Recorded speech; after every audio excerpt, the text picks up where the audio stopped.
ẹ̀mí Ọlọ́run fẹ́ kí n kà àti fífún mi láti kà sóhun lè máa kà. Ẹ fi ọpẹ́ fún Olúwa nítorí tí ó ṣeun, nítorí tí àánú rẹ̀ dúró láéláé. Jẹ́ kí àwọn ẹni ìràpadà Olúwa kí ó wí bẹ́ẹ̀, ẹni tí ó rà padà kúrò lọ́wọ́ ọ̀tá ni. Ó sì kó wọn jọ láti la ilẹ̀ wọn nì wá, láti ilẹ̀ wọn nì wá, láti ìlà oòrùn wá àti láti ìwọ̀ oòrùn, láti àríwá àti láti òkun wá. Wọ́n rìn káàkiri ilé aginjù ní ibi tí ọ̀nà kò sí. Wọn kò rí ìlú láti máa gbé, ebi pa wọ́n, òǹgbẹ sì gbẹ wọ́n, ó rẹ ọkàn wọn ní inú wọn. Nígbà náà ni wọ́n kígbe pé Olúwa nínú ìpọ́njú wọn, ó sì yọ wọ́n kúrò nínú ìṣẹ́ wọn. Ó sì mú wọn jáde nípa ọ̀nà òtítọ́, kí wọn kí ó lè lọ sí ìlú tí wọn ó máa gbé. Ènìyàn bá máa yìn Olúwa nítorí oore rẹ̀ àti nítorí iṣẹ́ ìyanu rẹ̀ sí àwọn ọmọ ènìyàn. Nítorí tí ó tẹ́ ìfẹ́ ọkàn wọn lọ́rùn, ó sì fi ire kún ọkàn wọn, kún ọkàn tí ebi ń pa. Irú àwọn tí ó jókòó ní òkùnkùn àti ní òjìji ikú, tí a dè nínú ìpọ́njú àti ní irin. Nítorí tí wọ́n ṣọ̀tẹ̀ sí ọ̀rọ̀ Ọlọ́run, wọ́n sì gan ìmọ̀ ọ̀gá ògo. Nítorí náà ó fi làálàá rẹ àyà wọn sílẹ̀, wọ́n ṣubú, wọn kò sì rí olùrànlọ́wọ́. Nígbà náà ni wọ́n kígbe pé Olúwa nínú ìpọ́njú wọn, ó sì gbà wọ́n nínú ìṣẹ́ wọn. Ó mú wọn jáde kúrò nínú òkùnkùn àti òjìji ikú, ó sì fa ìdè wọn já. Ènìyàn ìbá máa yìn Olúwa nítorí oore rẹ̀ àti nítorí iṣẹ́ ìyanu rẹ̀ sí àwọn ọmọ ènìyàn. Nítorí tí ó fọ́ ilẹ̀kùn idẹ wọn nì, a sì gbé ọ̀pá ìdáàbò irin wọn nílé agbede méjì. A ṣìwèrè nítorí ìrékọjá wọn àti nítorí ẹ̀ṣẹ̀ wọn, ojú ń pọ́n wọn. Ọkàn wọn kọ oúnjẹ kóúnjẹ, wọ́n sì súnmọ́ etí ẹnu ọ̀nà ikú. Nígbà náà ni wọ́n kígbe pé Olúwa nínú ìpọ́njú wọn, ó sì gbà wọ́n nínú ìṣẹ́ wọn. Ó rán ọ̀rọ̀ rẹ̀, ó sì mú wọn lára dá, ó sì gbà wọ́n kúrò nínú ìparun wọn. Ènìyàn ìbá máa yìn Olúwa nítorí oore rẹ̀ àti nítorí iṣẹ́ ìyanu rẹ̀ sí àwọn ọmọ ènìyàn. Sì jẹ́ kí wọn kí ó rú ẹbọ ọpẹ́, kí wọn kí ó sì fi orin ayọ̀ sọ̀rọ̀ iṣẹ́ rẹ̀. Àwọn tí ń sọ̀kalẹ̀ lọ sí òkun nínú ọkọ̀, tí wọ́n ń ṣiṣẹ́ nínú omi ńlá, àwọn wọ̀nyí rí iṣẹ́ Olúwa àti iṣẹ́ ìyanu rẹ̀ nínú ìbú. Nítorí tí ó pàṣẹ, ó sì mú ìjìfẹ́ tí ó gbé lúrú rẹ̀ sókè. Wọ́n gòkè lọ sí ọ̀run, wọ́n sì tún sọ̀kalẹ̀ lọ sí ibú. Ọkàn wọn di omi nítorí ìpọ́njú, wọ́n ta gbọ̀ngbọ̀n sí ìsọ̀hún, wọ́n ta gbọ̀ngbọ̀n bí ọ̀mùtí ènìyàn, ọgbọ́n wọn sì dé òpin. Nígbà náà ni wọ́n kígbe pé Olúwa nínú ìpọ́njú wọn, ó sì yọ wọ́n kúrò nínú ìṣẹ́ wọn. Ó sọ ìjì di ìdákẹ́rọ́rọ́, bẹ́ẹ̀ ni ríru omi rẹ̀ dúró jẹ́. Nígbà náà ni wọ́n yọ̀ nítorí tí ara wọn balẹ̀, bẹ́ẹ̀ ni ó mú wọn wá sí èbúté ìfẹ́ wọn. Ènìyàn ìbá máa yìn Olúwa nítorí oore rẹ̀ àti nítorí iṣẹ́ ìyanu rẹ̀ sí àwọn ọmọ ènìyàn. Kí wọn kí ó gbé ga pẹ̀lú ní ìjọ ènìyàn, kí wọn kí ó sì yìn nínú ìjọ àwọn àgbà. Ó sọ odò di aginjù àti orísun omi di ilẹ̀ gbígbẹ. Ilẹ̀ eléso di aṣálẹ̀ nítorí ìwà búburú àwọn tí ó wà nínú rẹ̀. Ó sọ aginjù di adágún omi àti ilẹ̀ gbígbẹ di orísun omi. Níbẹ̀ ni ó sì mú àwọn tí ebi ń pa jókòó, kí wọn kí ó lè ta ibùdó láti máa gbé, láti fún irúgbìn sí oko, kí wọ́n sì gbin àgbàlá àjàrà tí yóò máa so èso ọ̀pọ̀lọpọ̀. Ó bù sí fún wọn pẹ̀lú, bẹ́ẹ̀ ni wọ́n sì pọ̀ sí gidigidi. Kò sì jẹ́ kí ẹran ọ̀sìn wọn kí ó fà sẹ́yìn ẹ̀wẹ̀. Wọ́n bùkù, wọ́n sì fà sẹ́yìn nípa ìnira, ìpọ́njú àti ìkáàánú. Ó dá ẹ̀gàn lu àwọn ọmọ aládé, ó sì mú wọn rìn kiri ní ijù níbi tí ọ̀nà kò sí. Síbẹ̀ ó gbé tálákà lékè kúrò nínú ìpọ́njú, ó sì ṣe ìdílé wọn nì bí àgbo ẹran. Àwọn ẹni dídúró ṣin yóò rí, wọ́n sì yọ̀. Gbogbo ẹ̀ṣẹ̀ ni yóò sì pa inú rẹ̀ mọ́. Ẹni tí ó gbọ́n yóò sì kíyèsí nǹkan wọ̀nyí. Àwọn náà ní òye ìṣe ìfẹ́ Olúwa yóò máa yé. Hallelujah. Hallelujah. mo ti ka àkórí ìwàásù ọjọ́ tí ò ní pé ẹni tí ó gbọ́n ni yóò kíyèsí nǹkan wọ̀nyí, àwọn náà ní òye ìṣeun fún Olúwa yóò yí. Tàbí ẹni tí ó gbọ́n. Ọgbọ́n jẹ́ nǹkan tó tóbi, tó wuni púpọ̀, ṣùgbọ́n ọ̀pọ̀lọpọ̀ ọgbọ́n kì í ṣe nǹkan tí a ń rí mú láti inú àpò. Ọgbọ́n kì í ṣe nǹkan tí a ń lọ sí school tá a lọ́wọ́ acquire. You may have your degree in many disciplines, but a degree BSc in wisdom ní roboti wà, HND in wisdom ṣáàtì award ẹ̀, NC National Certificate of Education in Wisdom ẹ ti gbà, School Certificate in Wisdom kọ́, Primary School Certificate in Wisdom kọ́. Ó fi hàn pé ọgbọ́n èyí kì í ṣe kan tí a lọ ń fowó rà bí kan tá a lọ́wọ́ àpáyà, ṣùgbọ́n ọgbọ́n tí ọ̀dọ̀ Ọlọ́run wá, ọgbọ́n tí ayé yìí ni Bíbélì sọ fún wa pé àrékérekè ló jẹ́. Ọgbọ́n tí ayé yìí àrékérekè ni. Àwọn ẹni tí wọ́n sọ pé wọ́n gbọ́n nínú ayé yìí, Bíbélì sọ fún wa wípé Ọlọ́run mú àwọn ọlọ́gbọ́n ayé yìí, ó sọ wọ́n di òmùgọ̀ nípa pé ẹni tí ò ka nǹkan kan, tí ò kàwé, a sì fi ọgbọ́n Ọlọ́run fún un, ó sì ń kọ́ pòfẹ́sọ̀ pé báyìí ni kí pòfẹ́sọ̀ ṣe ṣe, báyìí ni kí pòfẹ́sọ̀ ṣe rìn. Ọlọ́run wá fi nǹkan àìlera ayé yìí ó fi dààmú àwọn ọlọ́gbọ́n, kí ọlọ́gbọ́n má bàa jẹ́ ọlọ́gbọ́n lójú ara rẹ̀, torí pé ọgbọ́n ènìyàn ìṣìwèrè ni níwájú Ọlọ́run.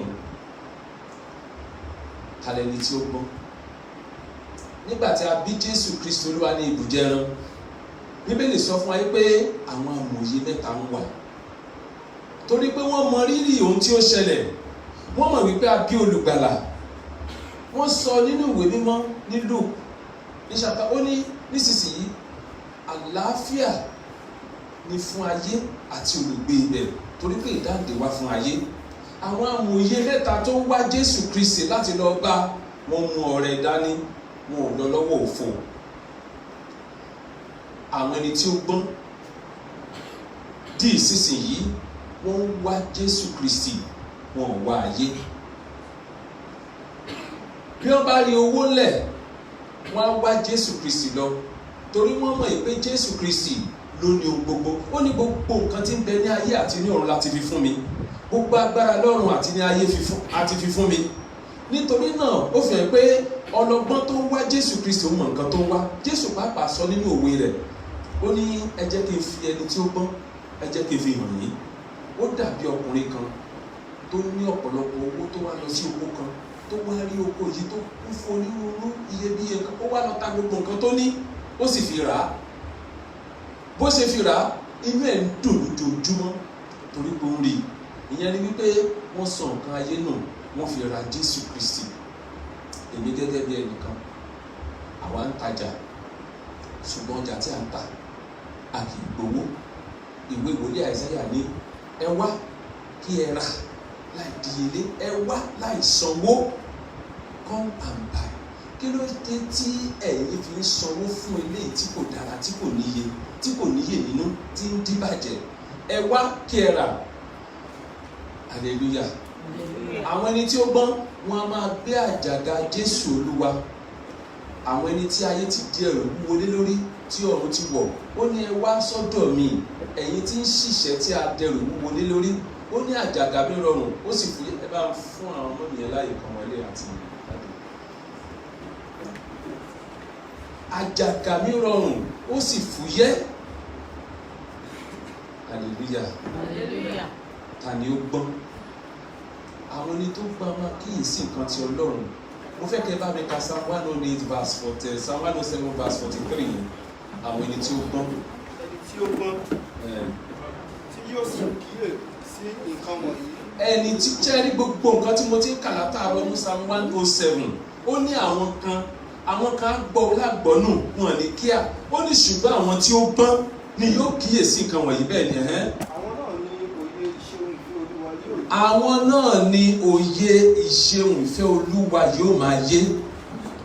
Àti àtijọ́ tó ti ń lọ sí chọ́ọ̀chì, àtijọ́ tó ti ń gbọ́rọ̀ Ọlọ́run, àtijọ́ tó ti ń rí ohun tó ń ṣẹlẹ̀ láyìíká àti agbègbè, ìṣẹ̀lẹ̀ ibi ń ṣẹlẹ̀, bẹ́ẹ̀ ni ìṣẹ̀lẹ̀ rere ń ṣẹlẹ̀, torí pé tire tibi làdàlẹ̀ ayé.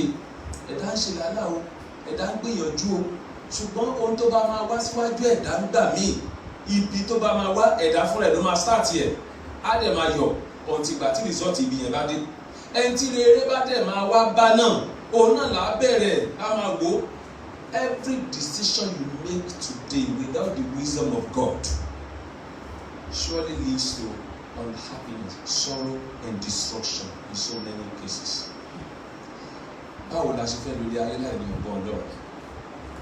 Ẹni tí ó gbọ́n á kíyèsí nǹkan tó ń ṣẹlẹ̀. Wọ́n bá sọ pé ní social media, wọ́n bá bẹ́rí ẹnìkan o, wọ́n gé orí ẹ̀, náà kún ìfún ẹ̀, àwọn kan rìn títì, náà bá sọnù. Ẹni tí ó gbọ́n ajókòó, òní páyà, ajókòó, kì í ṣe agbára nílé ayé. Gbogbo ẹ̀rọ làwọn ń sọ pé gidigba ò sílẹ̀kùn, ẹni tá a bá fi kọ́kọ́rọ́ ẹ̀ fún, tá a bá fi kọ́kọ́rọ́ fún. Ẹni tó ní ọgbọ́n Ọlọ́run nínú la fi kọ́kọ́rọ́ ayé yìí fún. Ó lè ṣí, ó lè tì í, wọ́n lè dúró, wọ́n á bá president jà, wọ́n á bá commissioner of police jà, wọ́n á borí ẹ̀. Torí pé kì í ṣe not by might, kì í ṣe nípa pé ó mọ̀yàn, kì í ṣe nípa pé ó lágbára, kì í ṣe nípa pé ó níṣan la ṣe ń la gbọ́ ayé yìí já. Ọ̀pọ̀lọpọ̀ alágbára olókìkí ènìyàn ti ṣubú tí a ò gbókìkí wọn mọ́. They fell from grace into grass. IG ìgbà yẹn Tafa Balógun, they fell from grace to grass. Ó dẹni tí sergeant ń gbá ní búùtù nígbà tí wọ́n gbé lọ sí court. Anything can happen to anybody. Ṣùgbọ́n àwọn ẹni tí ó gbọ́n, tó ní ọgbọ́n Ọlọ́run nínú, àwọn Hébérù mẹ́ta kan gbọ́n, they were so strong torí wọ́n mọ̀ pé ọgbọ́n tó wà nínú wọn ó tóbi ju ọba Nebukadnezari lọ, and they were able to challenge the king, the most powerful king in the whole world. Wọ́n challenge ẹ̀ and they won.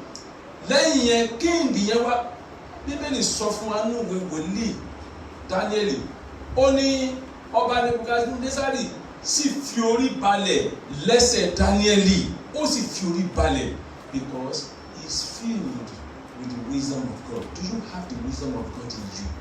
Ojú tí ẹ ní ọgbọ́n Ọlọ́run nínú. Ọgbọ́n Ọlọ́run yìí ó kọjá bá ń sọ tẹ́lẹ̀ sí yàn. Wòlíì kan gòkè, ẹnìkan gòkè, wọ́n rìn yàn pẹ́sẹ́pẹ́sẹ́sẹ́, wọ́n rìn yàn pẹ́sẹ́pẹ́sẹ́sẹ́. Wọ́n rìn yàn léde, ẹlẹ́mìí ní kó jó, ẹlẹ́mìí ní kó gungi, ẹlẹ́mìí ní kó sọ, ẹlẹ́mìí ní kó síbáì, ẹlẹ́mìí ní kó síbáì. You see, bá tilẹ̀ ti mọ̀ pé ìgbà ìkẹyìn ayélujára yìí tí ọ̀pọ̀lọpọ̀ àwọn ènìyàn sọ tẹ́lẹ̀ abẹ́nu. Mo máa sábà rí fàásì. Bíbélì náà ló sọ fún wa ní 1 John chapter 4 verse 1 pé ẹ má ṣe gba gbogbo ẹ̀ nígbọ́. Màlẹ́kà ilé ìsọ̀bá, màlẹ́kà ilé ìsọ̀bá. The same Bible, the same the word of God says, do not believe every spirit. Àbí bẹ́ẹ̀ kọ́?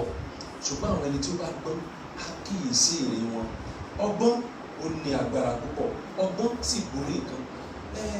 Bíbélì náà sọ wípé ẹni tí òye àti ọgbọ́n bá kù fún ẹ jẹ́ kí ó béèrè lọ́wọ́ Ọlọ́run. Ẹni tí kò bá ní òye náà mú ní gbẹ̀kùn. Wọ́n ní orí ẹsẹ̀ òmùgọ̀ òògùn, mo lọ ti fẹ́ lójú ẹsẹ̀ ọlọ́gbọ́n. Hallelujah. Wọ́n kìlọ̀ fáwọn kan ní Psalm 2 verse 10.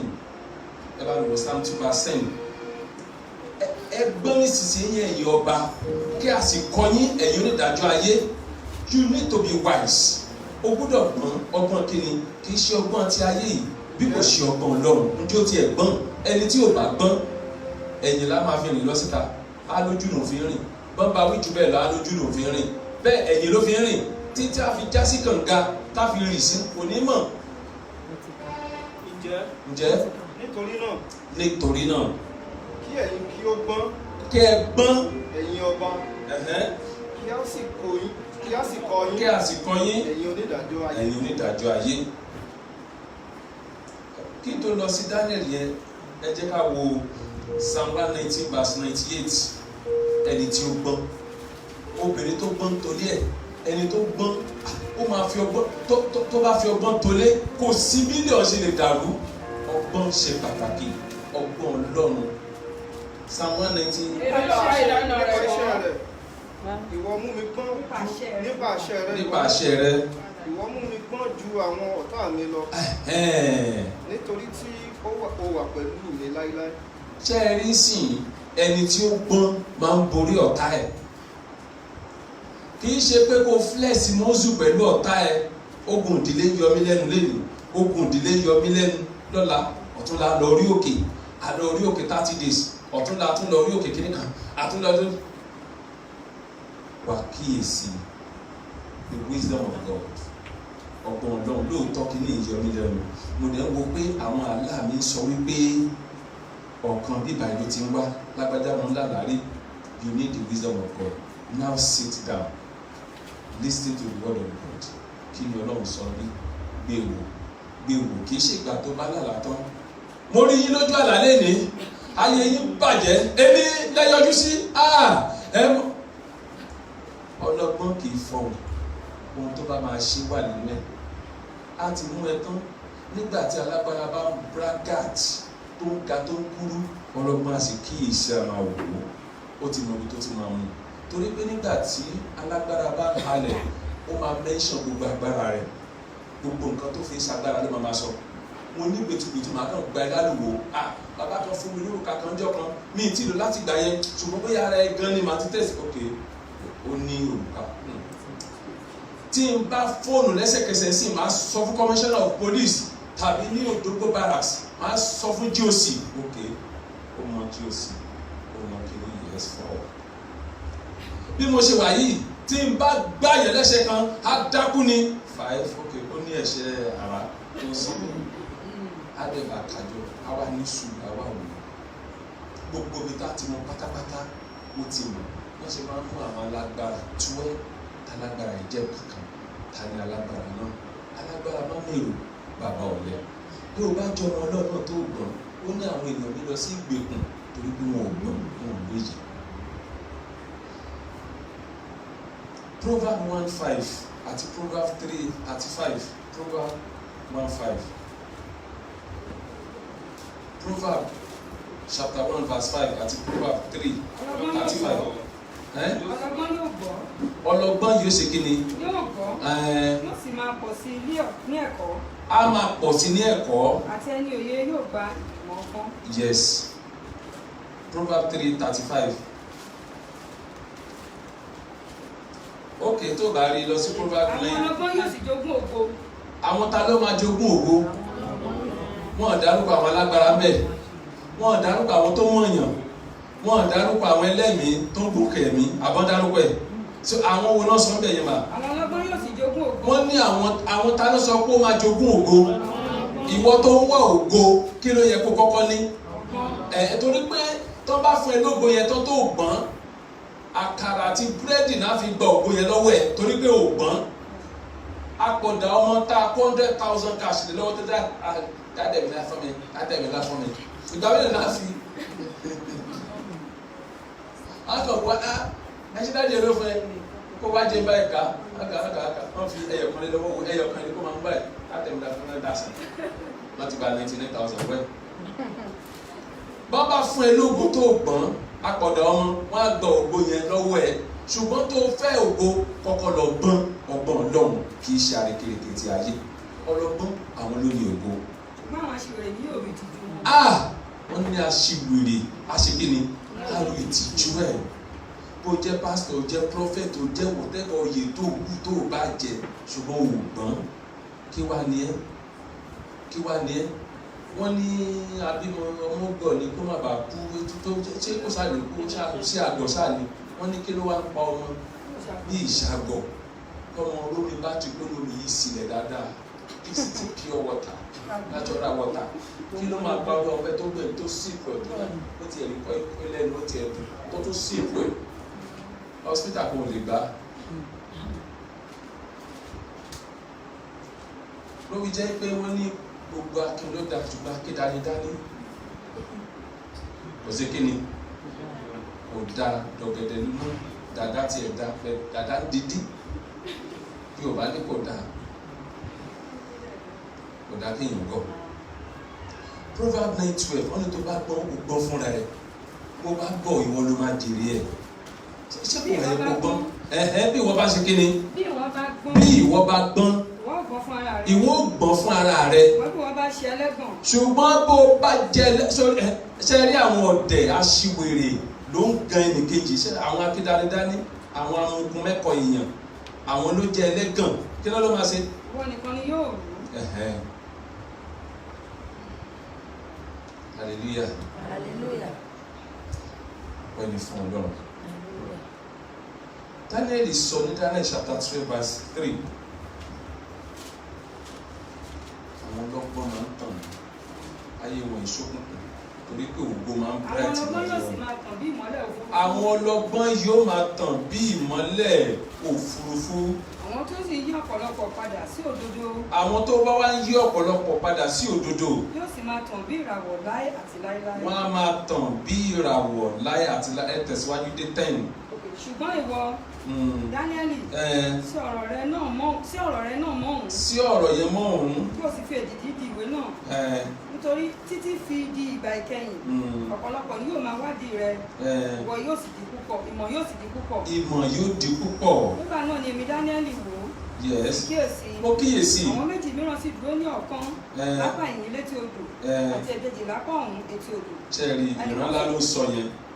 Ẹnìkan sì rí fún ọkùnrin náà tó wọ aṣọ àlà. Tó dúró lórí omi odò wípé. Ó pín ohun ìyanu wọ̀nyí yóò ti pẹ́ tó. Ó pín nǹkan ìyanu wọ̀nyí how long ló sì máa pẹ́ tó. Èmi sì gbọ́. Ó ló gbọ́ ọkùnrin kan náà tí ó wọ aṣọ àlà. Yes. Ó dúró lójú omi odò náà. Oh yes. Ó gbé ọwọ́ ọ̀tún àti ọwọ́ òsì rẹ̀ sí ọ̀run. Ó sì fi ẹni tí ó wà títí láé nìbúra pé yóò jẹ́ àkókò náà. Yóò jẹ́ àkókò. Àwọn àkókò àti àbọ̀ àkókò. Nígbà tí yóò sì ti ṣe àṣepé ìfúnká àwọn ènìyàn mímọ́. Yes. Gbogbo nǹkan wọ̀nyí ni a ó sì parí. Èmi sì gbọ́. Mo sì gbọ́. Ṣùgbọ́n kò yé mi. Ó ní kò yé mi. Nígbà náà ni mo wí pé. Olúwa mi. Kí ni yóò ṣe ìkẹyìn wọ̀nyí? Kí ni yóò ṣe ìkẹyìn nǹkan wọ̀nyí? Ó wí pé. Àbá ọ̀nà rẹ lọ. Dáníẹ́lì. Ló ti àti sí ọ̀rọ̀ náà mọ́ sọ̀hún. Láti fi èdìdì kì í títí fi di ìgbà ìkẹyìn. Ọ̀pọ̀lọpọ̀ ní àwẹ̀ mọ́. Wọ́n sì di funfun. A ó sì dán wọn wò. Ṣùgbọ́n àwọn ẹni búburú yóò máa ṣe búburú. Àwọn búburú yóò máa ṣe búburú sí i. Àwọn búburú yóò sì kíyèsí. Ṣùgbọ́n àwọn ọlọ́gbọ́n yóò kíyèsí. Ẹ ṣeun. Psalm 107 verse 43 àti ọ̀rọ̀ tó sọ kàn yìí sìn ó jọra wọn. Wọ́n ní àwọn ọlọ́gbọ́n yóò kíyèsí nǹkan wọ̀nyí tí wọ́n sì mọ ìṣe òfin Ọlọ́run. Àwọn ẹni tó bá gbọ́ lọ́wọ́ bá ti ń dúpẹ́ lọ́wọ́ Ọlọ́run. Èèyàn tó sùn tó jí láyọ̀ àti àlàáfíà. Ṣùgbọ́n tó bá pọ̀ dẹ̀ àgọ́ ni a máa sọ pé òun béèrè owó lánàá. Ó ti yẹ káyọ̀ títọ́ ti yẹ kó ti ní mọ́tò. Láì mọ̀ pé òkú kì í bu mọ́tò nù sáré. Bẹ̀tọ̀ Ọlọ́run wò yí pé mo ti gbọ́ àdúrà ẹ̀ wà gun mọ́tò yìí lóòótọ́. And because of that, ìwọ tó fẹ́ gun mọ́tò, it is my duty as your God láti rí pé o wà láàyè. Number 1. Kì í ṣe pé o tún wà láàyè nìkan láti lè máa wà ní okun ìlera àtàlàáfíà. Ó yẹ kí n kọ́kọ́ ensure pé alààyè ni ẹ́ torí pé mo ti gbọ́ àdúrà pé wà gun mọ́tò nínú ọdún tó ń bọ̀ àbí. Ó dá ẹ sí. Ó wá rí pé àìsàn òdì ẹ̀ mọ́lẹ̀ torí pé ara àti inú dídùn ló máa fi gun mọ́tò yẹn kì í ṣe pé wọ́n máa fi wẹ̀ kiri. Ó wá fẹ́ mú ti mọ́tò yẹn gbọ́n sí ìwọ wá bínú. Ó kíyèsí ìṣe òfin Ọlọ́run. Òun bínú pé ẹgbẹ́ ti gun mọ́tò. Ó ti yẹ kó gun mọ́tò kò tí ì gún. Bẹ́ẹ̀ Ọlọ́run tẹ̀ ní ẹ sí òkú kì í gun mọ́tò. Ó pa ẹ mọ́. Yàtọ̀ sí yẹn kò jẹ́ kí apá ẹ rọ ẹsẹ̀ many things nínú bọ́dì wa ló lè go wrong. Tí ìfun ìsàlẹ̀ bá ń rìnyàn sí kò ní lè jókòó sórí àga kọ́mọ́nì ìgbẹ́ lásán ẹ̀rí tó tọ́ a máa lọ a máa bọ̀ kí ló ṣe mo sunú ni kí ló dé mo sunú ni kí ló jẹ́ mi tiẹ̀ mọ́ kò tiẹ̀ yé mi before you know it kò ní wá ṣọ́ọ̀ṣì á jókòó síta ni tó ló bá ṣe gbùrù ẹ̀rí tẹ́lẹ̀ mi àbọ̀ dídì eré ni ìgbẹ́ ló lọ fọ́ọ̀tẹ́ ẹni tó bá yarú gbẹ̀yìn tó dó sí di sẹ́rìn wa mọ́tò ṣùgbọ́n apọ̀dà èèyàn ò ní kíyèsí because Ọlọ́run fún mi ní àlàáfíà ó dẹ̀ mí mi sí tàbí ìsàdúrà mi gbà next stage ó ń bọ̀ wá fún mi ní mọ́tò yẹn ó ń bọ̀ wá ṣe nǹkan tí mo béèrè tí ó bá ti wá ṣe lẹ́sẹ̀kẹsẹ̀ ló bá tán. Ṣùgbọ́n sọ pé àwọn ọlọ́gbọ́n ẹni tí ó gbọ́n ni yóò kíyèsí ìṣe òfin Olúwa ló máa mọ rírì Ọlọ́run. Ṣùgbọ́n ẹni tó gọ̀ òpònú kò ní mú kọ́ ní kí lọ́lọ́run gan ṣe ẹgbẹ́ mi nìyẹn. Ó ṣe júwe ẹgbẹ́ tó ti wà ní sàárè, ó ṣe júwe ẹgbẹ́ tó wà ní Agodi kó yẹ kó wà náà kó wà ní prison, ó ṣe ń júwe ẹgbẹ́ bó fọ́lé ni bó ṣe yahoo ni tó ti lọ àwọn kan lọ́rùn pa bóyá ẹ̀dọ̀ màmá àbí ẹ̀dọ̀ ẹnìkan ló gbé ó ṣe máa júwe.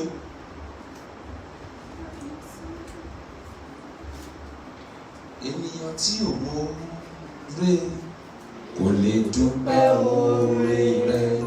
Bàbá èmi mọ oore, mo wá dúpẹ́ oore. Ènìyàn tí ò mọ oore, èmi dúpẹ́ oore. Bàbá èmi mọ oore, mo wá dúpẹ́ oore. Mo lọ nínú àlá yìí nínú ìran yìí ní Thursday sí Friday. Let me say Friday morning torí mo jí ní 4:30 a.m. Mo rí pé a fún mi níṣẹ́ kan tó tóbi. Ìdí tí mo fi pè níṣẹ́ tó tóbi ni wípé mo wà ní chọ́ọ̀chì kan. Chọ́ọ̀chì yẹn tóbi. Chọ́ọ̀chì yẹn tó pín ó tún wà compartmentalized. Ìyẹn ni wípé ibi báyìí tó fèsì ká ní pásítọ̀ ló wà bíbá yìí. Irú bíbá yìí ó tún wà láńgò kan bí, ó tún fèsì ẹ̀ tó wà bí. Ìkan náà tó wà bẹ́ẹ̀ ó tún fèsì ibi tí pásítọ̀ wà. Ó fèsì bẹ́ẹ̀ ó wá tóbi. Mo lè sọ pé ó tóbi láti irú bíbá yìí sí up Jesus yẹn lọ bẹ́ẹ̀ yẹn yí bẹ́ẹ̀ yẹn ó tóbi. Ní ojú àlá yìí ó wá jẹ́ pé èmi mo jẹ́ chief organizer gbogbo nǹkan tí wọ́n ṣe bẹ́ẹ̀ yẹn. Mo ń sá lọ síbí, mo ń sá lọ síbí, mo ń gbìyànjú láti rí pé gbogbo nǹkan tó yẹ kó wà ní ṣíṣe kó wà ṣíṣe. Mo ti tò gbogbo instrument àwọn instrumentalist gbogbo ẹ̀ wọ́n ti dúró tán. Ó wá kù microphone mẹ́ta yìí. Ìkíní ó dúró báyìí, ìkejì dúró báyìí, ìkẹta dúró báyìí. Mo ti ṣe everything then. Mo wá nídìí ìrànlọ́wọ́. Mo ní owó dání ṣùgbọ́n kò sí physical cash. Mo wá ń retí ìkan náà àwọn alàgbà kan tó máa wá tí mo máa gba cash lọ́wọ́ ẹ̀ láti lè fi ṣe kankan tí máa fi connect engine mọ́ microphone káfí bẹ̀rẹ̀ sí ní sọ̀rọ̀. Gbogbo eléyìí mo bẹ̀rẹ̀ sí ní ṣe from one unit to the other. Kò pẹ́ máa rí pé time dẹ́ ti tó aago 10 ti lù. Pé kí ni pé ẹ tí mo retí kó dé kó lè kí n lè gba just few money mo need lọ́wọ́ ẹ̀. Kò tètè dé all of a sudden mo rí pé ijó àti ìlú ó bẹ̀rẹ̀, the program just started. Bó ṣe wá bẹ̀rẹ̀ everything bẹ̀rẹ̀. Mo wá láti lọ síbi lọ sọ́run. Mo gbé generator kan lọ síbẹ̀. Generator tí mo gbé dání kò jù báyìí lọ báyìí. Ṣùgbọ́n generator yẹn ní agbára. Generator yẹn nìkan ṣoṣo bí gbogbo bẹ́ẹ̀ ṣe tóbi tó ó gbé torí pé generator yẹn ló supply iná fún fáànù fún gbogbo nǹkan tó ń lò ń bẹ pátápátá. Nígbà tí gbogbo nǹkan wá bẹ̀rẹ̀ mo wá rí wípé all of a sudden bóyá àwa lo generator yìí tí mo gbé lọ síbẹ̀ yẹn ṣùgbọ́n mo rí pé generator ńlá kan wà bẹ́ẹ̀ yẹn ní generator yẹn ó ga tó sílì yìí sílẹ̀ ó dẹ̀ tó láti bí ààyè bíbà yìí sí ẹ̀yìn ó tó bẹ́ẹ̀. Generator yẹn ga ó wá ní exhaust pipe tó tóbi. Generator yìí yellow. Generator yìí mo rí wípé wọ́n ń lò ní gbogbo ibi tá a ti ń ṣe nǹkan yìí òun ló fi iná sí everywhere. Ṣùgbọ́n all of a sudden mo rí pé generator yìí ti rú fí bó ṣe tóbi tó ó ti ń kú fí gan ni. Yàtọ̀ sí wípé ó ń kú fí èéfín ẹ̀ wá gba gbogbo inú ibẹ̀ yẹn to the extent pé ó mú ọ̀pọ̀lọpọ̀ èèyàn wúkọ́. Generator yìí wá tún bẹ̀rẹ̀ sí ní fluctuate. A ṣe iná low iná high iná low. Mo wá wà so worried pé generator yìí ó máa bá ọ̀pọ̀lọpọ̀ nǹkan wọ̀nyí jẹ́. Generator yìí engine ẹ̀ ti lọ kò wúlò dáadáa. Ó tóbi ní títóbi o ṣùgbọ́n kò wúlò. Mo wá rántí generator tèmi gangan èyí tí mo gbé wá ó kéré ṣùgbọ́n ó ní agbára láti gbé gbogbo nǹkan tó wà níbẹ̀ yìí. Gbogbo wàhálà yìí ni mo bẹ̀rẹ̀ sí ní ṣe lójú àlá. Mo wá dé ọ̀dọ̀ ọmọbìnrin kan tó náà wà ní aṣọ white báyìí. Ó ń ṣàlàyé kankan fún mi, ó ń bẹ̀ mí fún ìrànlọ́wọ́ fún àwọn kankan. Wọ́n á ń try láti àtẹ́lì sí pé màá ṣe, pé màá gbìyànjú. Níbẹ̀ ni orin kan ti bẹ̀rẹ̀ sí ní wá.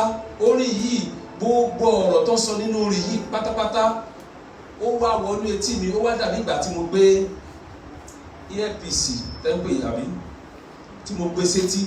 Mo wá ń gbọ́ gbogbo wọ́dìsí orin yìí bí ìgbà tí wọ́n ń bá mi sọ̀rọ̀. Ohùn ẹni tó ń bá mi sọ̀rọ̀ yìí mi ò rí, ṣùgbọ́n mo mọ̀ pé Olúwa tí ó dá ọ̀run àti ayé mi. Orin kìíní kọjá lọ, gbólóhùn kejì ó tún wá ní form of orin, gbólóhùn kẹta náà tún wá ní form of orin. Gbogbo eléyìí la sọ fún mi pẹ̀lú ìtumọ̀ tó ní ìtumọ̀, ó ní ìtumọ̀ fún mi, ó ní ìtumọ̀ fún ìwọ tí o gbọ́ yìí. Ó yẹ sọ wípé ẹni tí ó gbọ́n ni yóò kíyèsí nǹkan wọ̀nyí. Ẹni tí Ọlọ́run bá fẹ́ ló ń tọ́ sọ́nà. Ayé tá a wà yìí, ayé aginjù ni. The more you look, the less you see.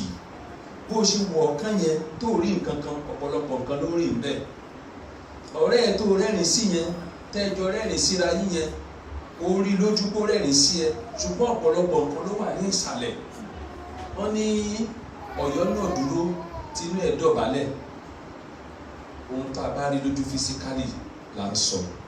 Mo wá kọrin yìí síta torí mo rántí orin kìíní, orin kejì àti orin kẹta. Má bẹ̀ àwọn akọrin láti bá mi kọrin yìí. Mẹ́sẹ̀jì tó ń jáde nínú ẹ̀ ó jáde nínú orin tí a sọ fún mi.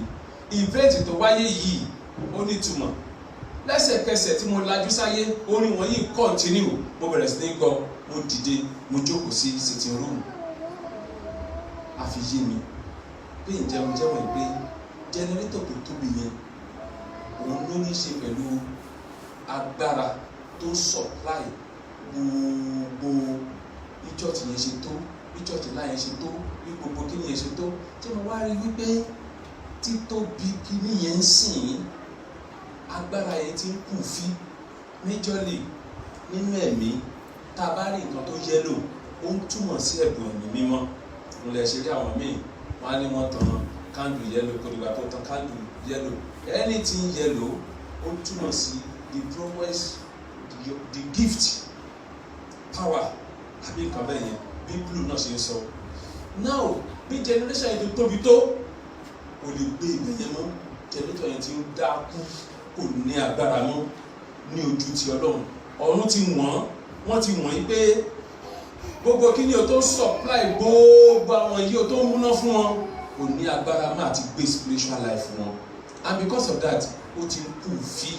Wọ́n fi ṣàpèjúwe tí mọ́tò bá ń kú fí láyé ẹ́ńjìnì ẹ̀ ti lọ. Now kì í ṣe pé ó kú fí nìkan, èéfín yẹn tó wá bọ ojú àwọn ènìyàn. That means that gift, that power tí gbogbo àwọn agbègbè yẹn rìn láìlè lórí, tọ́pọ̀lọpọ̀ ìjọ ènìyàn tó péjọpọ̀ ìtọ́ rìn láìlè lórí kò lè gbé wọn mọ́. Bí kò ṣe pé a máa fa confusion sínú ayé wọn. Generator kékeré tí mo wá gbé lọ yẹn là ń tọ́ka fún mi pé ó ní agbára láti gbé, ó máa gbé everything. Ó dẹ̀ ní pariwo. Bẹ́ẹ̀ generator tó ga tó eléyìí tí mo rí lójú ọ̀nà yẹn ń pariwo, ó dẹ̀ ń fluctuate, ó dẹ̀ máa jó ọ̀pọ̀lọpọ̀ nǹkan, instrument everything, ó dẹ̀ máa iná dẹ̀ máa lọ lójijì nígbà tán rò tẹ́lẹ̀. Kì í ṣe títóbi nìkan.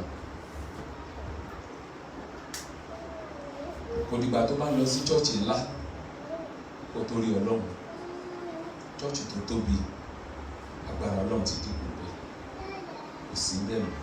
Ohun tó power wọn ó ti ń lọ, ó ti ń kú fí wọn fúnra. Ẹ bá mi kọrin àkọ́kọ́ yẹn tí a fi fún mi. Tó bá fi fún mi pé kí n lè sọ fún ìwọ tó ń gbọ́ mi lónìí, ìwọ tó ń gbọ́ mi àti ìwọ tó ń wò mí pé kó o lè gbọ́ torí tí Olúwa fẹ́ wa. Ṣé tá bá ti ṣe ìwàásù tán every Sunday, ẹ bá mi kó àwọn children something, wọ́n bá ti wá ṣe ìdúpẹ́ wọn kán conclude bẹ́ẹ̀, let them be here. Torí ìwàásù òun náà ṣe ń separate wọn gbà mí kárí wọn má bàa sí. after kini ẹ jẹ́ kán wá retain so that teacher wọn everybody ọmọ náà wọ̀ níbà orin yẹn yá tí àkọ́kọ́ mo fi ara mi fún ọ á dìde lórí dúró nítorí pé ohùn Olúwa ń sọ̀rọ̀ ìran yìí lójú tiẹ̀ kò sọ pé lọ pọn omi síta sínú ìrì ṣùgbọ́n ó sọ ọ̀rọ̀ kọ́kọ́rọ́ ọ̀run Jésù Kristi wí fún Pétérù pé mi ò fi kọ́kọ́rọ́ ìjọba ọ̀run fún ọ ohun tó bá ti tú ní ayé yìí ọ̀run á tú tó bá ti dé ní ayé yìí á ó dé kọ́kọ́rọ́ wo ló lọ sí ìjọba ọ̀run gan bí kò ṣe ọ̀rọ̀ Ọlọ́run nínú òtítọ́ àti òdodo ọ̀rọ̀ lè kì í ṣe pé dí àmúre ṣẹ́gbẹ́ ṣe báyìí but when you believe to listen sí tó sì gbọ́ your life will be renewed mo lè sọ fún ẹ pé tó bá gbọ́n là ń fi ògo fún torí tó bá fi ògo fún ẹ tó gbọ́n akédanidání kan ló kàn máa gbà ẹ tó ṣe gbàjẹ́ láàárọ̀ yà kàn lè gbogbo náà gbà lọ́wọ́ ẹ̀ ayé ò ní gbọ́ ògo ayọ̀ lọ́wọ́ ẹ̀ ó yá kí ló sọ ok mo fẹ́ kẹ́ kíyèsí dáadáa torí ó ní àwọn ọ̀rọ̀ kan àti àṣẹ ọ̀rọ̀ tó máa tẹ̀lé ẹnikẹ́ni tó bá dẹ̀ ní sísí tó wọlé torí ibi dúró láṣẹ tí ó máa tẹ̀lé máa dúró sínú ayé ẹ̀ ọ̀pọ̀ èèyàn lè lọ sí crusade ground o lè má rí kankan mú wọn bẹ́ẹ̀ púpọ̀ èèyàn ló fara bú Jésù Kristi níbi tí obìnrin oníṣun ẹ̀jẹ̀ ti gba ògùn tiẹ̀ tó ti gba àmúláradá tiẹ̀.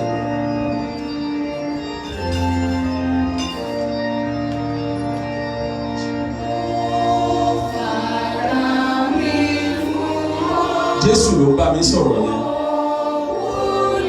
ohun tí ó sọ fún mi gangan lẹ́ ń gbọ́ nínú ọ̀rọ̀ yẹn láti wà mí padà.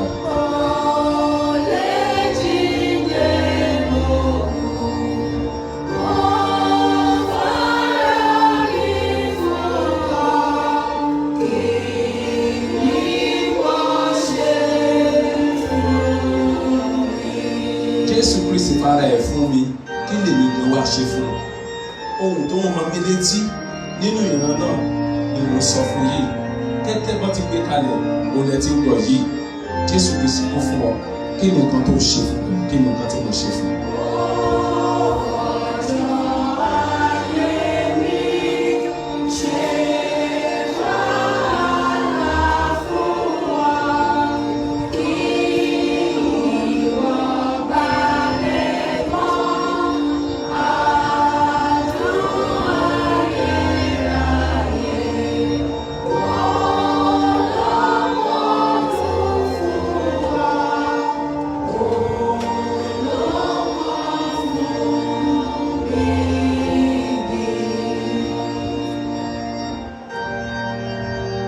ìbéèrè yìí ni Jésù Kristi béèrè lọ́wọ́ mi ó dẹ̀ ní kí n sọ fún gbogbo etí tó ń gbọ́ yìí ó ń sọ fún wọn náà tẹ́tí kó gbọ́ o jẹ́ kó wọnú ọkàn rẹ.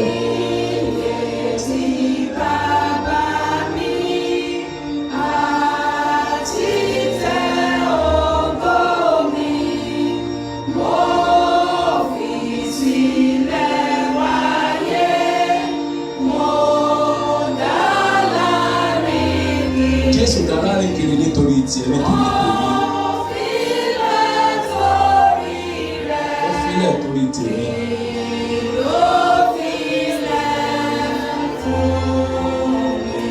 Jésù wípé ó ní àwọn kọ̀lọ̀kọ̀lọ̀ ní ilé tiẹ̀ ṣùgbọ́n ọmọ ènìyàn níbi tó máa forí ẹ̀ tì sí ó dára rìn kiri nítorí tiwa.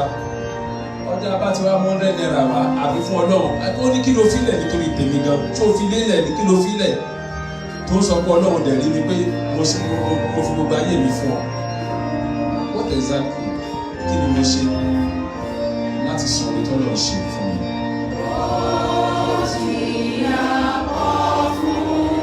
Ó jìyà pọ̀ fún mi. Ìyà tó jẹ tó lù ú.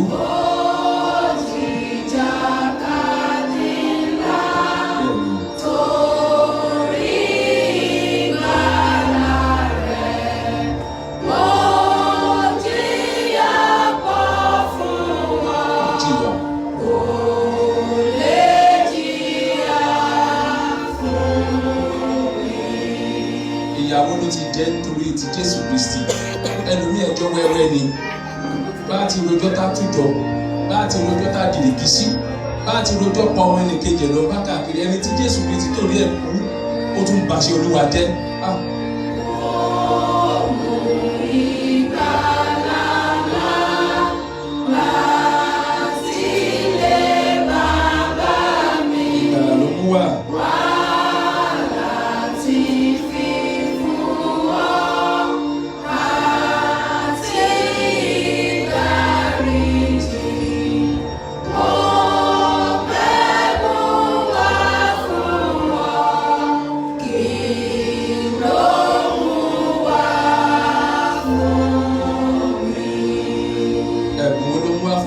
Àwọn amòye mẹ́ta tó ń gbọ́n wọ́n ya mú ẹ̀bùn lọ ẹ̀bùn kan tó lọ fún ẹ̀gàn ẹ̀kúlé ló ti ń lò ó fi ń dáran gidi ẹlòmíì ti fi tọ́nà gáàsì kòrí kankan lò bẹ́ẹ̀ bí alóhùn lẹ́bùn bẹ́ẹ̀ ta lọ́lọ́hùn dálápòpò òfin kò sí ṣùgbọ́n kò yé mọ́ ó wá ń wà bó lọ́dọ̀ Ọlọ́run ẹ̀bùn tọ́lọ́hùn fún ẹ. Ó dùn ní púpọ̀ investment Ọlọ́run lórí wa appreciate it. Let us wake up ká jílò ní láti ẹ̀kọ́ náà díyà fún wa.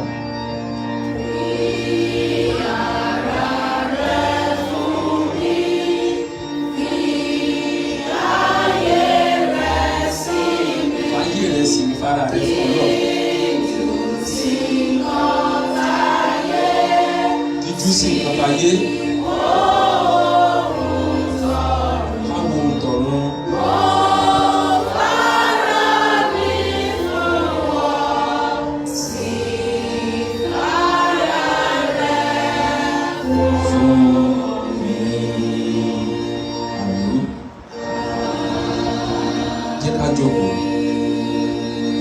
Ìṣiṣẹ́ kejì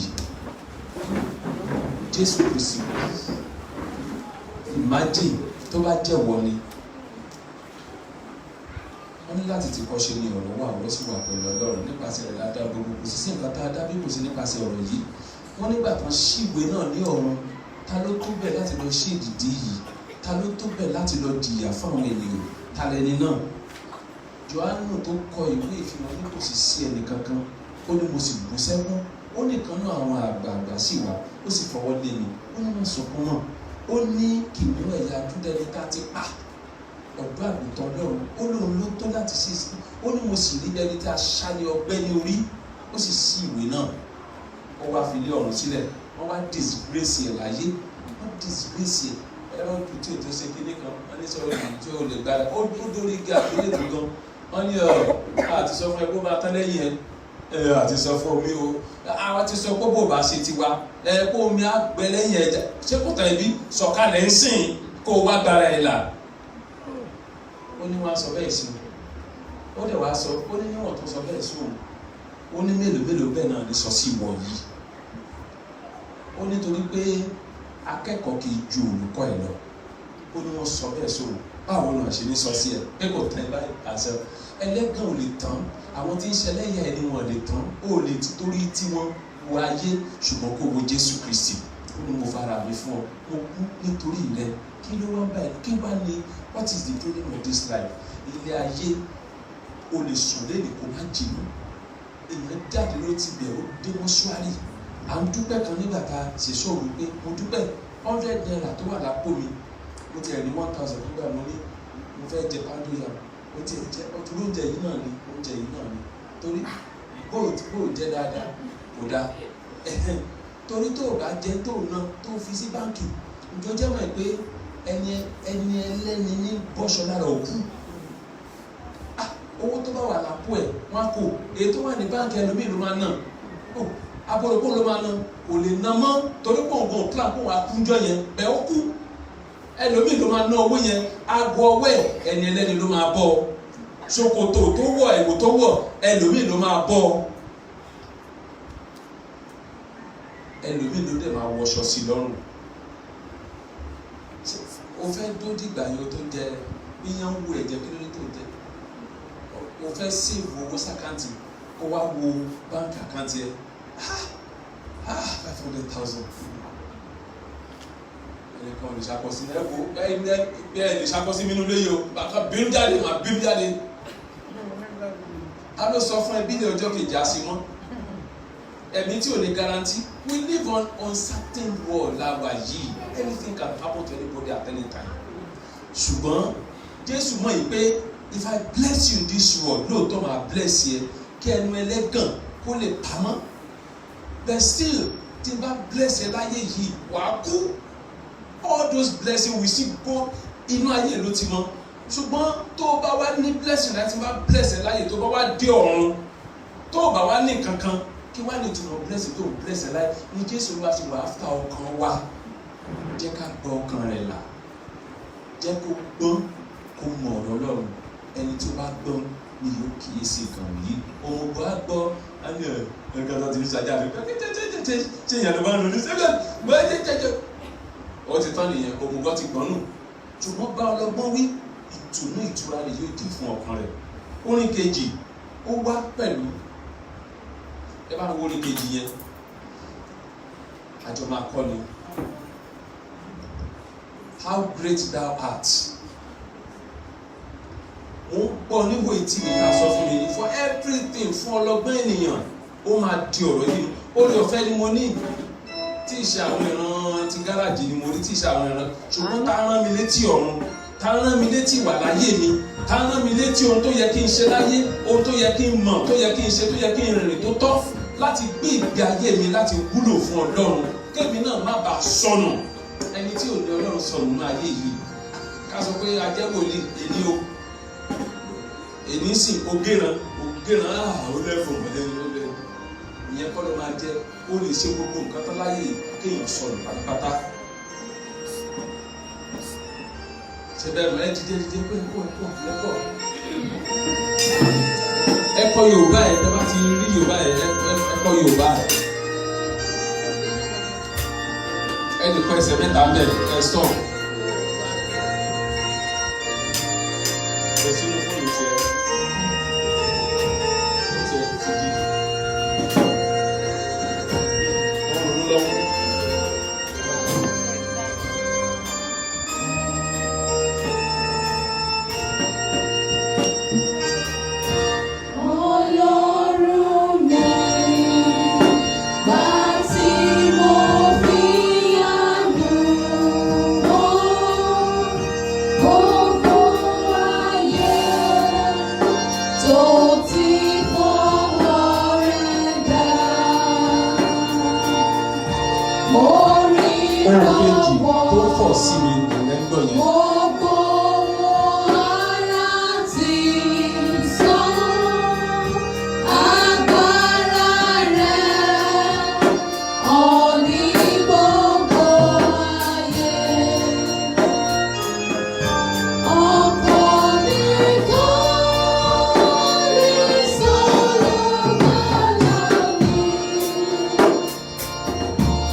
Glory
ohun tí mo gbọ́ ṣèkejì nìyẹn.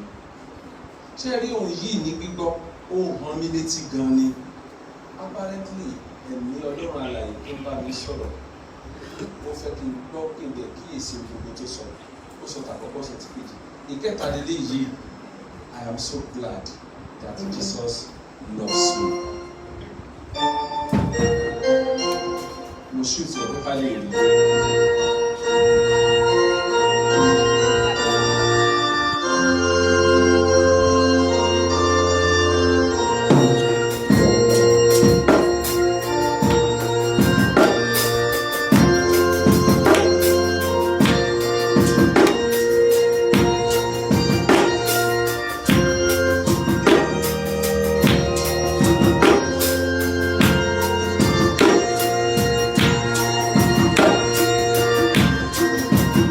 Sọ ti ìfẹ́ ti Jésù Kristi.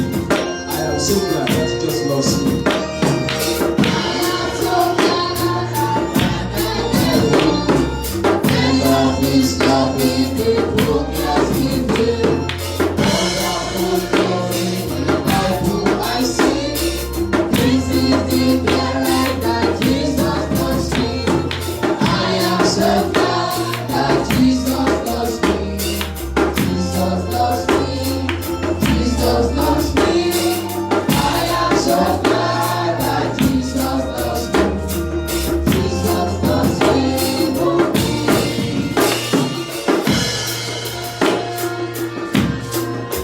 Jésù fẹ́ wa, ó sọ ti ìfẹ́ ẹ̀ fún mi kí n lè gbọ́ dáadáa.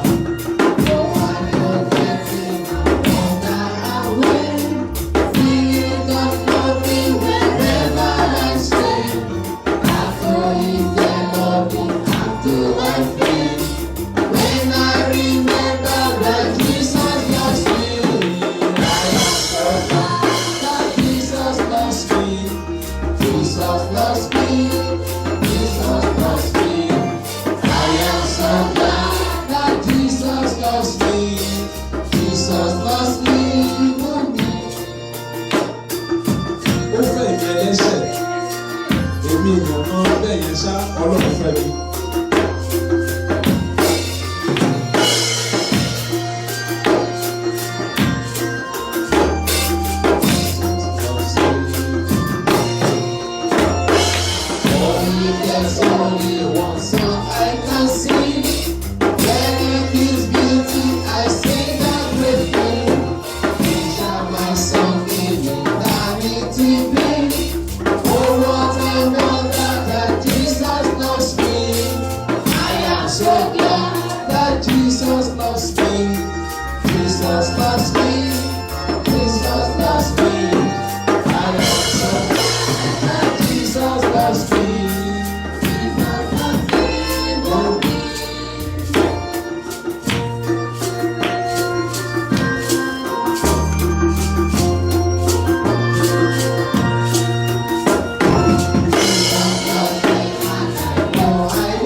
Jésù fẹ́ mi, inú mi dùn pé Jésù fẹ́ mi.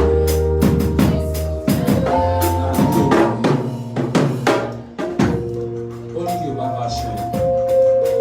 Ó rán mi létí ìfẹ́ tí Jésù Kristi ní sí mi tó ní sí ọ. Pé ká má ṣe gbàgbé pé ìfẹ́ ló ní sí wa tó fi fi ọ̀rọ̀ sílẹ̀. Ẹ má jẹ́ ká ju ìfẹ́ yìí nù torí pé ẹnìkan ṣàtà wá láyé, torí pé ò lówó, torí pé ò láṣọ, torí pé ò ní bàtà, torí pé àwọn èèyàn pọ́n ilé, torí bẹ́ẹ̀ ó wá fẹ́ ju ìfẹ́ ayérayé nù. A níye lórí ni Jésù Kristi ṣe wá fún wa. Jésù ò wá nítorí àwọn tára wọn dá, ṣùgbọ́n nítorí èmi àti ìwọ táyé ń dùn, torí wa ni Jésù Kristi ṣe wá, ó wá fún wa. Mo sọ wípé ẹni tó bá ní ọgbọ́n ni yóò kíyèsí nǹkan wọ̀nyí. Aláìmọye ènìyàn á gbọ́ sọ̀rọ̀ lásán, ṣùgbọ́n ọlọ́gbọ́n yóò gbọ́, yóò kíyèsí pé ta ni ọ̀rọ̀ yìí bá wí, ó ń bá mi wí, ó sì ń bá wọn náà wí. A kọ ọ̀rọ̀ yìí sí ọlọ́jọ́ tí ò ní. Ìran yìí ni mo rí tí mo sì sọ wípé ó ní láti dé ọ̀dọ̀ rẹ di ìfẹ́ Kristi mú. Ayé ń lọ o, ayé ń lọ pẹ̀lú ìfẹ́kúfẹ́ rẹ̀. Ó lè ṣe bẹ́ẹ̀ nìkan tilẹ̀ sọ wípé tó bá fi máa di year 2029 certain rock, ó dàbí rock, wọ́n pè ní Apophis.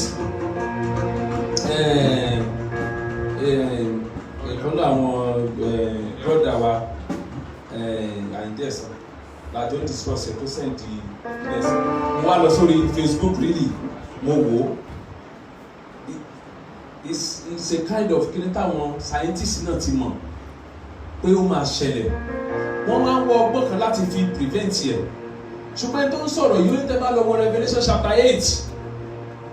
Ó ní tàbá kà á, a rí wípé ó jáde wá láti ọ̀run ó sì ń bọ̀ ní. Ó ní ìgbà tó land ní ayé báyìí, ó ní iná sọ láti inú òkun. Iná sọ everywhere. Ó láwọn èèyàn wá bẹ̀rẹ̀ sí sá káàkiri. Ó ní kò sí nǹkan tá a lè ṣe sí bó láti ṣẹlẹ̀. Wọ́n wá wò tún wọn Apophis yìí gbọ́n ló wò tún wọ́n ní àwọn Egypt tó máa ń ṣe òrìṣà wọ́n pè ní the god of chaos. Ó ní 2029 òun tiẹ̀ dárúkọ ní by 13th of April 2029 ó máa arrive ní ayé ó ló ti bọ̀. Ó ní so wọ́n wá gbé kí China kó gbé missile tiẹ̀ anti missile kí US kó gbé tiẹ̀ kí wọ́n á set tiẹ̀ dé so that kó lè lọ pàdé ẹ̀ ní space kó má bàa land ìsáyé. Ó ní bẹ̀tì nǹkan tó ti kọ́ sílẹ̀ ní Revelation chapter 8 kọ́. Ó ní ṣé kò ní wá sí ìmúṣẹ. Iná ló máa mú jáde. Ó ní kọ́kọ́ wò gẹ́gẹ́ bí ẹṣin kan tó ń bọ̀. Ó ní ṣùgbọ́n kò tún wá jọ ẹṣin ní ojú ìran yẹn. Òyìnbó yẹn bẹ̀rẹ̀ sí ní ṣe àlàyé. Ó ṣe àlàyé púpọ̀. Mo lè rí ṣe kíní yẹn lórí Facebook wa. Kẹ́ lọ wò kẹ́ gbọ́ gbogbo àlàyé tó ṣe. Òun ló kọ́ lóun lálàá tó ń rí wípé Pope resign. Déètì tó máa resign. Wọ́n ní Pope lè resign lálá pé torí pé oyè àjẹwọ̀ ni ṣùgbọ́n ó resign. Pope àkọ́kọ́ yẹn resign. Kí lè tó wà bẹ́ẹ̀ tó bọ́ síbẹ̀.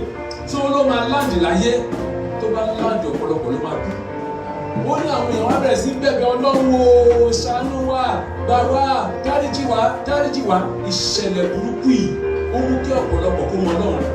Revelation chapter 8 ó ní kájọ wò dáadáa ó ló máa wá ṣẹ. Níbo ni ẹlẹ́ṣẹ̀ yóò yọjú sí? Níbo ni aláìgbàgbọ́ yóò yọjú sí? Níbo ni ẹni tó ń wá ìran káàkiri etí pàdó tó ń lọ káàkiri níbo ló fẹ́ yọjú sí? Níbo ni aláìgbàgbọ́ fẹ́ yọjú sí? Níbo ló fẹ́ bá ẹ? Níbo ló fẹ́ bá mi? Tí ẹ̀mí ẹ̀ bá lọ ní ọjọ́ náà ó ṣe ìdájọ́ rẹ̀ gẹ́gẹ́ bí nǹkan tá a bá lọ́wọ́ ẹ̀. Ìwà ìbìkítà tó wù sí nǹkan tí Ọlọ́run yìí ẹ̀san ń bọ̀ wá. Ìwọ tó bá gbé ti Ọlọ́run dáadáa ẹ̀san ń bọ̀ wá. Ìwọ tó bá fi owó ẹ ayé ẹ ẹ̀mí ẹ sin Ọlọ́run ẹ̀san ń bọ̀ wá fún ẹ. Bó o sì kọ̀ torí bó ti wù mí ni wọ́n dáyé ohun tó ń bọ̀ wá stọ́ọ̀pù ẹ tó ń bọ̀ wá stọ́ọ̀pù mi nínú ayé jíjẹ ó ń bọ̀. Níbo ni ẹlẹ́ṣẹ̀ wa yóò yọjú sí níjọ́ náà? Aláìgbọràn ọmọ níbo ni yóò yọjú sí? Àsìkò tá a lè gbàgbọ́ lélẹ́yìí ẹ pè nígbà tẹ̀lé mi ẹ wá mi nígbà tí mo wà nítòsí jẹ́ kí ènìyàn búburú kó kọṣẹ́ ọwọ́ ẹ sílẹ̀. We are always busy. Gbogbo àná ló ń busy. Bẹ́ẹ̀ bí ní màá busy. Bọ́ọ̀bù ẹ tó ń wo tẹlifíṣàn lé ó busy. wọ́n á pè lókè wọ́n á pè níbẹ̀ yẹn ara ẹ yá torí pé o ò yàgbẹ́ bára lọ́ ṣe rí ẹ pé àbí tí ìfẹ́ bá lọ́pọ̀ wọn à ní rántí ẹ ló máa ń gbàgbé ẹ̀sọ́ hospital kódà níbẹ̀rẹ̀ tó bá wá ń kí ẹ tó bá yá o ò ní níyẹn wá kí ẹ mọ́ lọ hospital ibẹ̀ wà á máa mọ̀ pé ó kù ẹ̀ ó kù ọlọ́run ó kù ẹ̀ ó kù sí ọwọ́ ẹ̀ ṣùgbọ́n nígbà tó ojú ẹ rí rekete báyìí kí ló dé tó kórìíra ọlọ́run èèwọ̀ ni kọ́lọ̀ dá wa sí ni ṣé èèwọ̀ ni kọ́lọ̀ dẹ̀ nífẹ̀ẹ́ wa ìgbà tó lọ́ọ̀ nífẹ̀ẹ́ wa tá a fún pálí àtójú wa dán ká lè ṣàkọ́yẹ àfi yin ọlọ́run ní ìgbà náà ṣùgbọ́n aráyè wo ìyá lágbájá àbẹ́ẹ̀rí ayé ìyá lágbájá yẹn a bẹ̀rẹ̀ sí gbọ́ wọn ní kejì nǹkan tá a fi yin ọlọ́run lóko nìyẹn a máa jìyà iṣẹ́ wọ́ wa máa jìyà iṣẹ́ wọ́ mi èrè iṣẹ́ tí mo ṣe máa jẹ́ ṣùgbọ́n ẹ jẹ́ ká gbọ́ ọ̀rọ̀ yìí ká sì ṣe ẹ jẹ́ ọlọ́gbọ́n ló máa kíyèsí nǹkan wọ̀nyí ṣùgbọ́n àwọn tí ò gbọ́n wọ́n á gbọ́ lágbọ́nù wọn ní rántí ẹ̀ mọ́ rántí o pé ọ̀rọ̀ yìí wá fún mi ó dẹ̀ wá sọ́dọ̀ ẹ̀ pé kò gbọ́ mo mọ̀ pé ìtumọ̀ aláì ìran yìí ó ju bẹ́ẹ̀ yẹn lọ torí gbogbo nǹkan tó yẹ kó yé mi bẹ́ẹ̀ ó ti yé mi pé a fún mi níṣẹ́ ìránṣẹ́ ríì a sì fún mi ní ìfàmì olóyè láti ọ̀dọ̀ Ọlọ́run wọ́n bi mí níbẹ̀ yẹn pé báwo mo ṣe ń ṣe sí ǹjẹ́ mo ṣe ojúṣe mi of course èmi náà kún kí òṣùwọ̀n sincerely speaking torí wípé nígbà tí yẹn ń sin master mi àti iṣẹ́ ìjọba àwọn ọmọ kò dẹ̀ sí àyè fún yẹn mọ́ well ó wà fún consumption tèmi because I was told a lot mi ò ní fi ìdíwọ̀n ènìyàn pé èló ni ìjọ ń dá èló ni kíní ṣe èló ni Ọlọ́run tó dá òun àtàyè wọ́ọ̀tì gangan because my income will always come from God apẹ̀lẹ̀ kan kì í sí ìpele fún ìyàjẹ́ so ó fún mi ní reveal ó lè sọ fún mi pé ó kù mí láwọn oníṣẹ́ kọ̀ọ̀kan láwọn nǹkan kan tó yẹ kí n ṣe tó yẹ kí n bójú tó personally mo ń lànà tèmi bẹ́ẹ̀ ó lè gbé yẹ̀wò ní ìran yìí ṣe wá ṣùgbọ́n sí ìwọ tó ń gbọ́ mi ní nǹkan.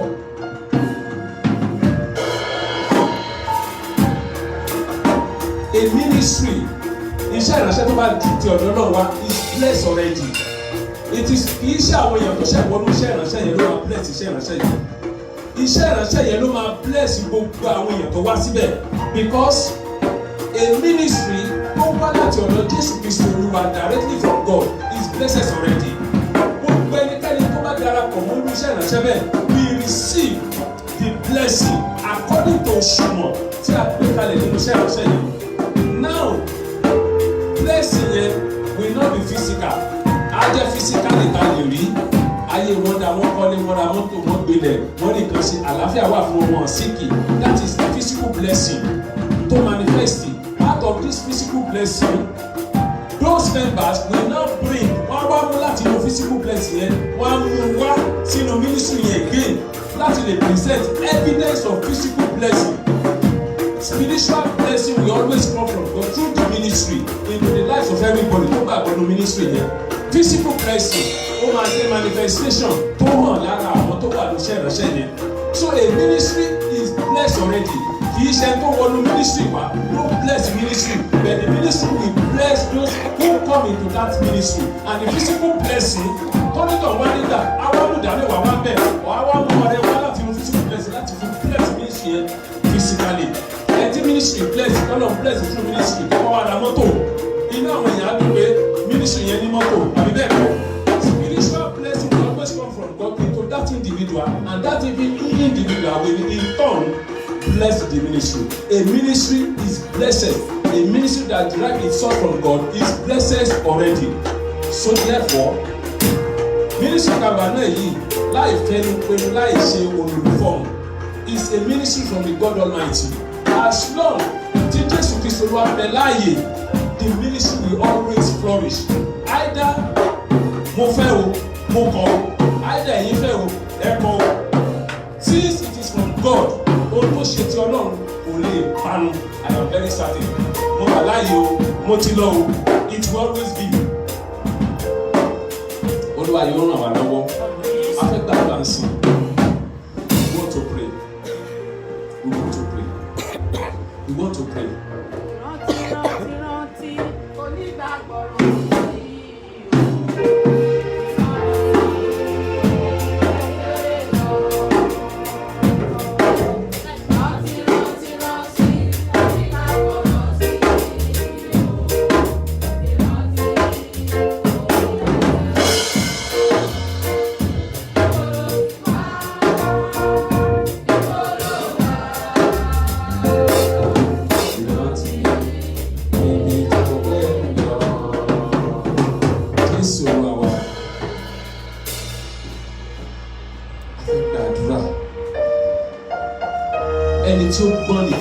sí ọ̀rọ̀ yìí o. Àdúrà mi àkọ́kọ́ sọ́dọ̀ Ọlọ́run fún gbogbo ọkàn tó gbọ́ àtẹni tó ń wò ní live lórí Facebook báyìí live ni wípé kí ọ̀rọ̀ yìí má ṣe parẹ́ nínú ọkàn gbogbo wa. Nígbà tá a bá sùn tó bá kà wá nìkan, mo fẹ́ kí ọ̀rọ̀ yìí kí ẹ̀mí mímọ́ kó tún gbé jáde ìtumọ̀ ẹ̀ sínú ayé ẹnì kọ̀ọ̀kan wa. Mo fẹ́ kó gbàdúrà. Ìbáṣe pé Sódómù àti Gómórà wọ́n gbọ́dọ̀ ọ̀rọ̀ wọ̀nyí bàbá ti yí padà, ṣùgbọ́n wọn láǹfààní àti gbọ́. Jẹ́ ká dúpẹ́ lọ́wọ́ Ọlọ́run. Èmi àti ìwọ ní àǹfààní pé ẹ̀mí mímọ́ rán wa létí pé Jésù Kristi ó fi ara rẹ̀ fún wa, kí la fi fún, kí la ṣe. Dúpẹ́ lọ́wọ́ Ọlọ́run. Bàbá mi, mo dúpẹ́, èmi ló rán ọ̀rọ̀ báyìí sí, ó kà mí yẹ. Mo mọ rírì ọ̀rọ̀ tó rán sí mi yìí, mo mọ rírì ìfẹ́ rẹ sí mi. Bàbá, tọpẹ́ mi. Alágbẹ̀dẹ tó ń lu irin lójú kan náà, ó fẹ́ mú nǹkan jáde ni. Ọlọ́run tó rán ọ̀rọ̀ yìí sí ọ, tó rán sí mi, ó ní nǹkan tó ṣàfẹ́ mú jáde nínú rẹ̀. Rere sí ni, dúpẹ́ lọ́wọ́ Ọlọ́run. Bàbá, mo dúpẹ́ kó ṣeun. Torí tí o kà wáyé pé ayẹlẹ́ni tí a darí ọ̀rọ̀ wúrà yìí sí, ọ̀rọ̀ rere yìí, ó gbòòrò fún Ọlọ́run. Jésù Olúwa wa. Ilé ìṣọ́ Bábélì ó tako ògo Ọlọ́run. Títorí ìdí èyí, ìwé mímọ́ sọ fún wa ní Jẹ́nẹ́sísì, ó ní ẹ wá náà ẹ jẹ́ kí a sọ̀kalẹ̀ lọ ká dà wọ́n ní wọ́n láti wó lulẹ̀ ilé ìṣọ́ Bábélì. Gbogbo nǹkan kí nǹkan tí ọ̀tá ti gbé dìde, bóyá láti inú ìdílé rẹ, bóyá láàrin àdúgbò tó ń gbé, bóyá nílé tó ń gbé, bóyá níbi iṣẹ́ rẹ tàbí níbikíbi tó ti gbé sókè, èyí tó ń dínà ìtànṣán ògo Ọlọ́run tí ò kì í jẹ́ kí ìtànṣán ògo Ọlọ́run kó kan ayé rẹ, ẹ̀mí mímọ́ mú wọn lulẹ̀. Mo fẹ́ kó sọ bẹ́ẹ̀ ni. Bàbá, kó mú wọn lulẹ̀ sẹ́. The Tower of Babel was raised in opposition to the glory of God. Then the Lord God Almighty destroyed it. It was brought down. Ohun gbogbo tí ọ̀tá gbé sókè tó ṣe lòdì sí ògo Ọlọ́run náà ayé mi, ó láti wó lulẹ̀. Wọ́n gbé àìsàn sókè nínú ayé ẹlòmíì. Nígbà tó bá rí pé kù díẹ̀ fún láti ṣe rere, wọ́n wá gbé àìsàn sókè fún. Wọ́n gbé ìjákulẹ̀ síwájú ẹlòmíì, á máa bá ìjákulẹ̀ kiri nígbà tí ìṣerere bá dé. Wọ́n ti mọ̀ pé ó máa ṣoríire, wọ́n mọ̀ pé kò sí nǹkan táwọn lè ṣe ẹni láti ṣoríire. Wọ́n á máa yọ lẹ́nu. Ǹjẹ́ gbogbo nǹkan kí nǹkan tí ọ̀tá gbé sókè láti dènà ìṣerere nínú ayé mi, ẹ̀mí mímọ́ ń gbé wọn lulẹ̀. Torí pé mo fẹ́ ṣe rere. Mo fẹ́ ṣe rere. Àsìkò ìtura mi ti dé láti ọ̀dọ̀ Ọlọ́run. Iṣẹ́ Sátánì kò gbọdọ̀ dènà mi. Ogun ọ̀tá ò gbọdọ̀ takò mí. Lórúkọ Jésù Kristi ni mo sọ bẹ́ẹ̀.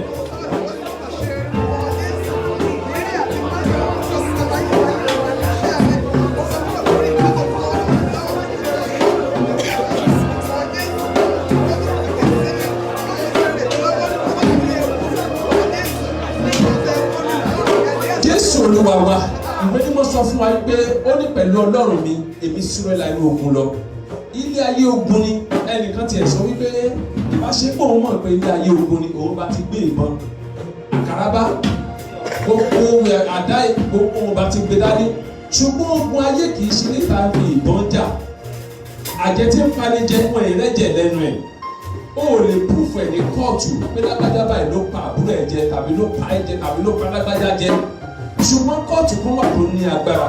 Ní Bíbélì sọ fún ẹ pé pẹ̀lú Ọlọ́run èmi súré lẹ́nu ogun lọ. Mo ń lanú ogun ayé kọjá. Ó ní bí wọ́n bá lanú omi ayé kọjá, ó ní omi ayé ò ní gbé ọ̀nà ló sọ́dún fún wa nínú ìwé wòlíì Àìsáyà. Ó ní bí wọ́n bá la iná kọjá, ó ní iná ayé ò ní jó wa ló sọ. Bàbá, pẹ̀lú rẹ Olúwa, mo la 2021 já. Ìwọ ni Ọlọ́run ìrìn àjò ayé mi. Mo gbẹ́kẹ̀lé ọ ní ìtọ́kù yìí. Má ṣe fààyè gba Sátánì láti fi mí dára tí ò dáa. Àwọn ogun ọ̀tá kan wà, wọ́n wá ní sáàgà àrà burúkú wọn di òpin ọdún.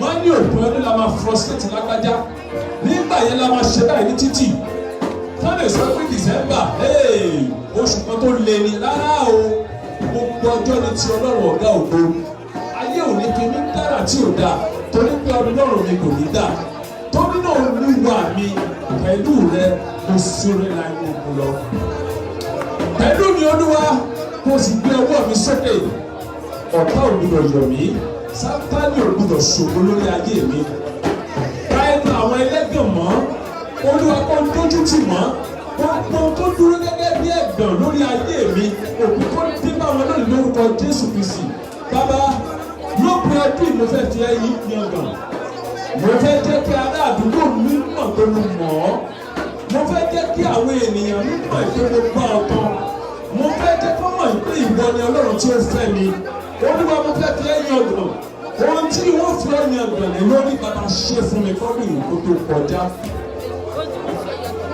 ohun tí yóò fi ògo rẹ hàn lára mi tí àwọn àdúgbò mi yóò fi máa ṣe kámi Olúwa ṣe fún mi lórí ìgbókò kọjá bá mi parí ogun èṣù Sátánì ò gbọdọ̀ fún mi ṣẹlẹ̀ ní ọ̀mọ́ bàbá ìwọ ni Ọlọ́run ògo sì ni tìrẹ Ọlọ́run bí ògo tuntun sínú ayé mi ògo àtijọ́ ti bàjẹ́ ògo àtijọ́ láyé wò mọ́ mi lára tí wọ́n ń gbọ̀n mí ṣùgbọ́n ìwọ ni Ọlọ́run ògo tuntun ó sọ nínú ìwé ìròyìn Àìsáyà ó ní èmi ó ṣe ohun tuntun ó bá wá rí pé Olúwa ohun tuntun yẹn gangan mo fẹ́ kó ṣe nínú ayé mi bàbá ohun tuntun yẹn mo fẹ́ kó ṣe nínú ayé mi kí ọdún ìkó kọjá ṣe ohun tuntun yẹn nínú ayé mi ìwọ ni Ọlọ́run ohun tuntun yẹn Olúwa ṣe fún mi.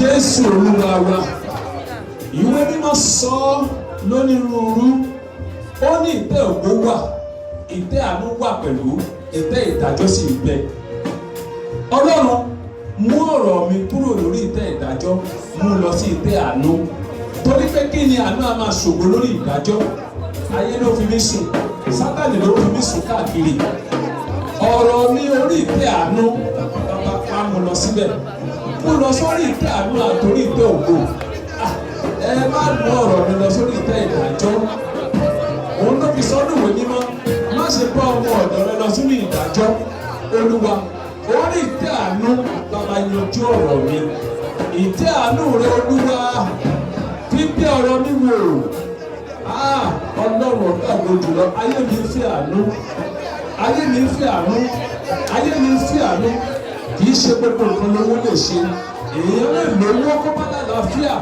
èèyàn lè ní owó kó bá lè wọ àìsàn ara rẹ̀ ṣùgbọ́n àánú a máa ṣe ohun gbogbo àánú a máa borí ọ̀tá àánú a máa mú ẹ̀gàn kúrò àánú a máa mú ògo wá ìwé mímọ́ sọ fún wa ó ní kì í ṣe fún ẹni tí ń sáré ó ní kì í ṣe fún ẹni tó ń tiraka ó ní bí kò ṣe fún Ọlọ́run tó ń ṣàánú ó ní èmi ó ṣàánú fún ẹni tí èmi ó ṣàánú fún ó ní ìwé mímọ́ sọ mo gbàgbọ́ nínú àánú rẹ Ọlọ́run fi àánú bí ayé mi wò àánú rẹ ni mo fẹ́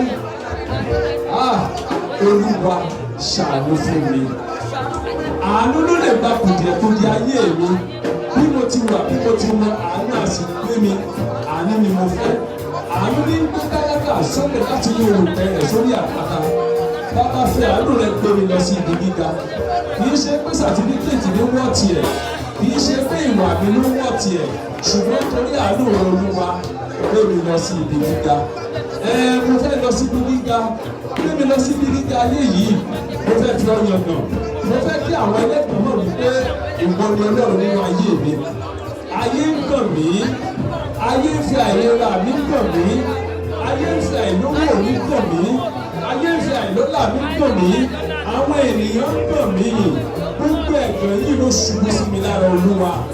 Olúwa gbé ẹ̀gbọ́n náà kúrò. Tí àánú bẹ̀ mí wò, gbé mi lọ bí gíga. Olúwa gbé mi sókè. Mo béèrè ohun kan láti ní fi ṣògo ní ọdún tí mo wà yìí. Ohun tí aládùúgbò mi yóò rí tí wọn yóò fi wá ní fún Olúwa. Olúwa ṣe fún mi. Olúwa ṣe fún mi. Torí pé ìwọ ni ọba dání máa gbàgbé. Ó dá mi sáyé. Ó lè gbàgbé mi.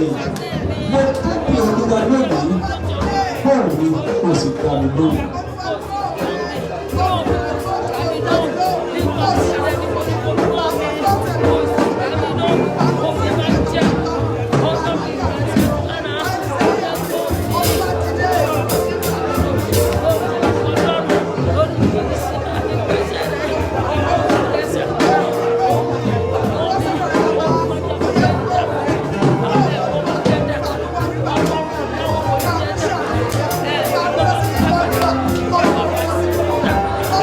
Olúwa wa, ó ní ìpín méje ìràwọ̀, ìpín méje nínú èdìdì méjèèje ló bí ọ̀rọ̀ méje jáde lórí igi àgbélébùú tó ń ṣe àṣepé iṣẹ́. Èdìdì àṣẹ ọ̀nà méje, èdìdì ọ̀rọ̀ Ọlọ́run tó dá ayé àti ọ̀run ni. Ní gbogbo níbi tó kó ìkólọ mi sí, èdìdì àṣẹ méjèèjì Ọlọ́run ẹ kọjá síbẹ̀. Ìkólọ ayọ̀ mi tó ti gbà lójú oorun ni. Alọ́nilọ́wọ́ gba wúrà ni. Ẹ̀mí mímọ́ gbà padà fún mi. Mo fẹ́ gbà á kí 2021 tó kọjá. Ire tó yẹ kí n gbà ní January tí ọ̀tá jágbá Olúwa lọ síbẹ̀ bẹ̀rẹ̀ sí ní ìgbà fún mi. Mo fẹ́ jèrè wọn kí December tó kọjá. Mo béèrè lọ́dọ̀ rẹ ní Ọlọ́run. Ó kúrò gbà jáde fún mi. Èdìdì ìpín méjèèje. Èdìdì ìpín méjèèje pẹ̀lú àṣẹ méjèèje. Àṣẹ ọ̀rọ̀ méje tó jáde lẹ́nu Jésù lórí igi àgbélébùú. Mo fi mọ ọ̀tá mi lulẹ̀. Ní gbogbo ibikíbi tó kó ìkólọ mi sí, mo fi já ibẹ̀ mo sì gba ìkólọ mi padà. Mo bá láṣẹ ní lórúkọ Jésù Kristi. Ìpín ayọ̀ mi padà wá sọ́dọ̀ mi. Ìkólọ mi padà wá sọ́dọ̀ mi. Gbogbo tí ó ti jẹ́ àṣedànù nínú ayé mi. Ẹgbẹ́ adìde jẹ́ èrè fún mi nísinsìnyí. Mo gbà padà.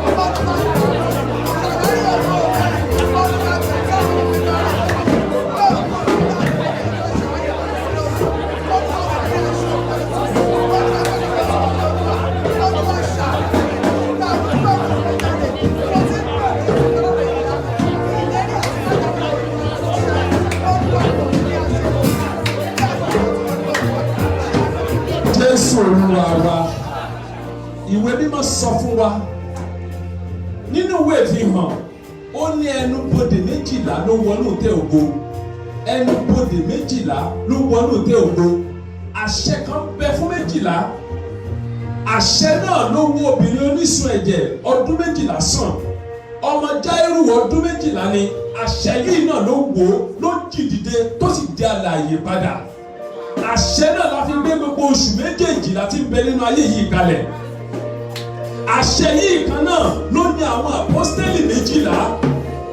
Àṣẹ méjìlá ló ń ṣiṣẹ́ ló jẹ́ bẹ́ẹ̀. Oṣù méjìlá náà mo sì wà yìí.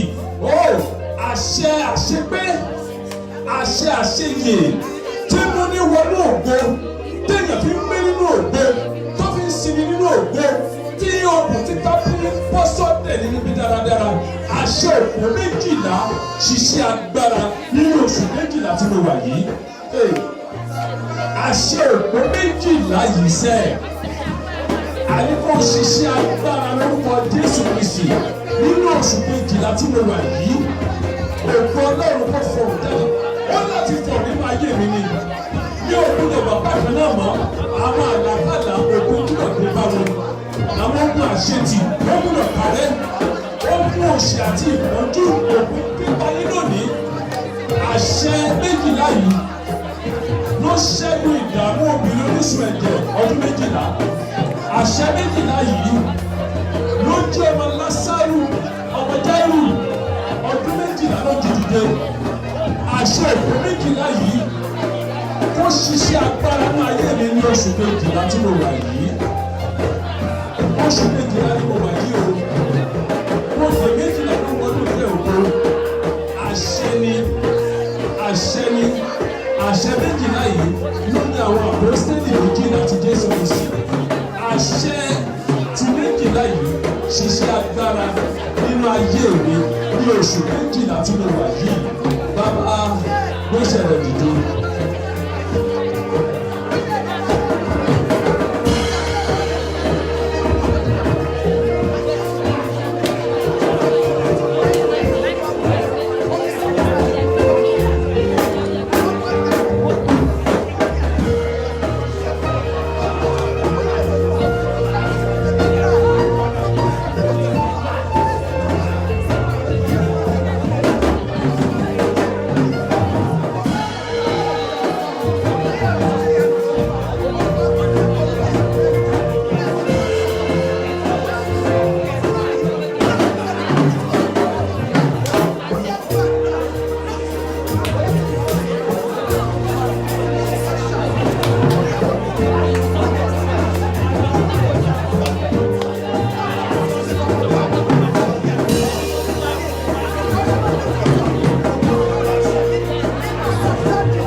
Jésù Olúwa wa.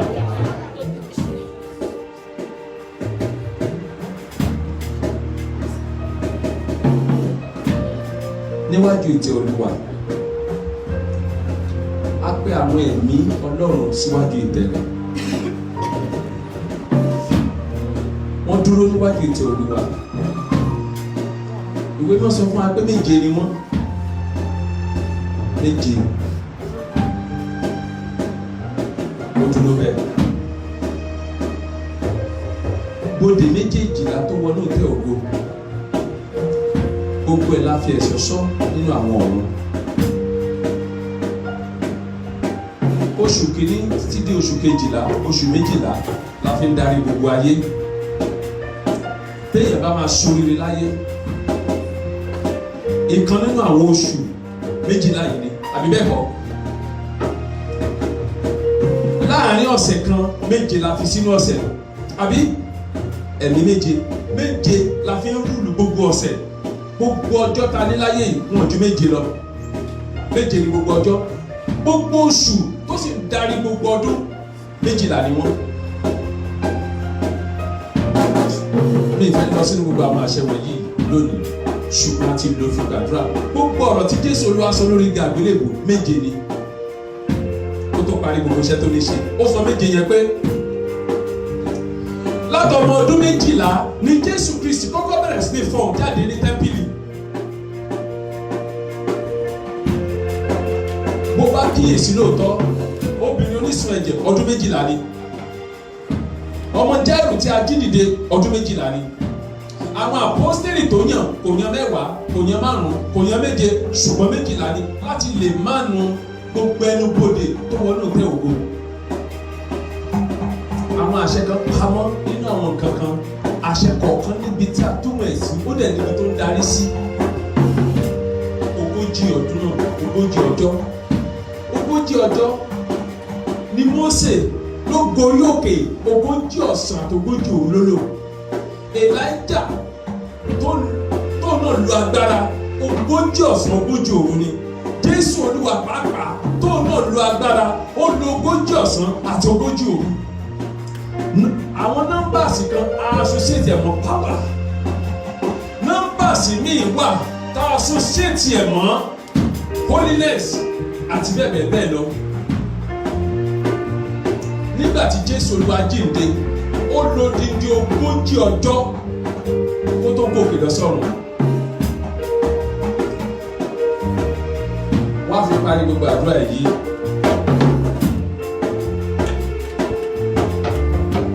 àṣẹ tí ìjọba ayérayé tó forí mulẹ̀ nínú Jésù Kristi. mo lé gbogbo àdúrà mi àti ọ̀dọ̀ ọkàn mi tí mo béèrè lónìí. ohun tó sọ jáde tí ó wúlò fún ọ. torí bí Olúwa ti bẹ tẹ́lẹ̀ sí ìbẹ́ láàyè ìkorò jáde kúrò ní ayé ẹnìkan báyìí. níwájú Olúwa Ọlọ́run tó dá ọ̀run àti ayé. wọ́n ti sọ pé ìkorò lẹ́ni máa bá yí. wọ́n fẹ́ kó bá yí fọ́dún tó pẹ́. ṣùgbọ́n ọ̀rọ̀ ti jáde àṣẹ ti tẹ̀lé. ìkorò ayé rẹ̀ yìí òpin dé bá lónìí. dárí gbogbo àdúrà mi sí tó ògo. ohun tí mo béèrè tó yẹ mí bàbá ṣe wọ́n fún mi. ó lè sọ bẹ́ẹ̀ bí ìṣẹ́jú kan kátàkásẹ̀ bẹ́ẹ̀.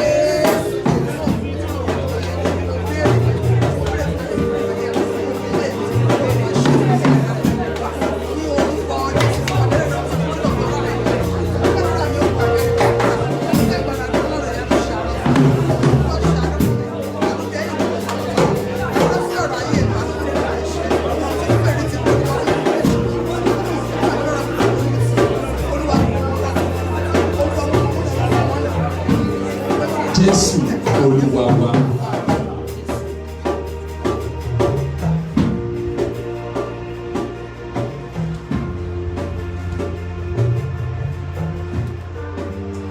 Jẹ́ kí Olúwa kí ó gbóhùn rẹ ní ọjọ́ ìpọ́njú. Àmín Jésù. Orúkọ Ọlọ́run Jákọ́bù kí ó dáàbò bò ọ́. Àmín. Kó rán ìrànlọ́wọ́ sí ọ láti ibi mímọ́ wá. Kó sì tì ọ́ lẹ́yìn láti òkè mímọ́ rẹ̀ wá. Kí ó rántí gbogbo ọrọ̀ rẹ gbogbo. Kí Olúwa kó sì gba gbogbo ìtọrẹ rẹ. Kí ó fi fún ọ gẹ́gẹ́ bíi ti inú rẹ. Kí ó sì mú gbogbo ìmọ̀ rẹ ṣẹ. Àwọn máa kọrin ayọ̀ ìgbàlà rẹ̀. Àti ní orúkọ Olúwa ni àwọn fi ọ̀pá gbòde ilẹ̀. Kí Olúwa tó ní gbogbo ìbéèrè rẹ ṣẹ. Nígbà yìí la tó mọ̀ pé Olúwa gbẹ ní òró rẹ̀ là. Yóò gbọ́ látọ̀run mímọ́ rẹ̀ wá. Nípa agbára ìgbàlà ọwọ́ ọ̀tún rẹ̀. Àwọn ẹlòmíràn gbẹ́kẹ̀ wọn lé kẹ̀kẹ́, àwọn ẹlòmíràn lé ẹṣin. Ṣùgbọ́n àwọn ọ̀ràn tó orúkọ Olúwa Ọlọ́run wa. Wọ́n múlẹ̀ wọ́n sì ṣubú ṣùgbọ́n àbádìdà wá ti do ìṣe. Gbani Olúwa kí ọba kí ó gbọ́ nígbà tí àwọn bá kígbe pé. Jẹ́ kí Olúwa Ọlọ́run Olódùmarè kó gba àdúrà wa. Ẹ̀mí mímọ́ o ti ṣiṣẹ́ agbára bàbá tẹ̀síwájú. Wọ́n fẹ́ kó o ti gbọ́ tiwa. Má ṣe ti wá sílẹ̀. Ògo ni fún Ọlọ́run. Orúkọ Jésù Kristi Olúwa wa. La la la la la. La la la la la la la la la la. Ẹ mú omi kan wá fún tèmi yẹn. Ẹ fún mi ní sachet kan. Tèmi ló ní wọn lá Jésù. Ẹ fún mi ní omi kan.